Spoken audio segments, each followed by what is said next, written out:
Welcome সকলকে। আজকে আরেকটি নতুন ভিডিও নিয়ে চলে এসেছি তোমাদের সাথে। আজকে ছিল রবিবার আর এটা ছিল দশহারা, তো তার পুজোর জন্য ফল সাজানো হয়েছে 10 রকমের। আর এই ঠাকুরকে সাজিয়েছে মা সুন্দর করে, সেটা দেখো। এটা আমাদের ঠাকুরতলা, আর এই ফুল দিয়ে ঠাকুরকে খুব সুন্দর করে সাজানো হয়েছে।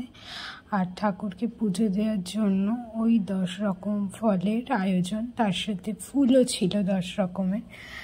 আর পুজো হয়ে যাওয়ার পর আমাদের নিয়ম রয়েছে যে কলা দিয়ে আর উচ্ছে দিয়ে গদগেলা, তো সেটা 5টা করে নিয়ে আমরা সবাই ওটা, আর আমি খেয়ে নিলাম। আমি খেয়ে তারপরে মা আর বাপিকে ওটা 5টা করে দিয়ে আর কলা দিয়ে মেখে মেখেছিলাম।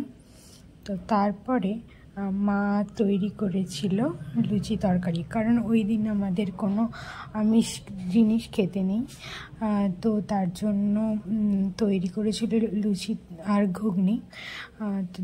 খেতে খেতে ফোনে চালিয়ে দিয়েছি গোপাল ভাঁড়, আর গোপাল ভাঁড় দেখতে দেখতে খাচ্ছি। কি একটা হয়ে গিয়েছিল ফোনে, ঠিক করে নিলাম। ঠিক করে নিয়ে আমি দেখতে দেখতে খাচ্ছি। আর এটা হচ্ছে দুপুরের আমার আইটেম, মা সুন্দর করে প্লেটে সাজিয়ে দিয়েছিল। তো চলো টাটা, আজকে এই পর্যন্তই। দেখা হচ্ছে পরের কোনো ব্লগে।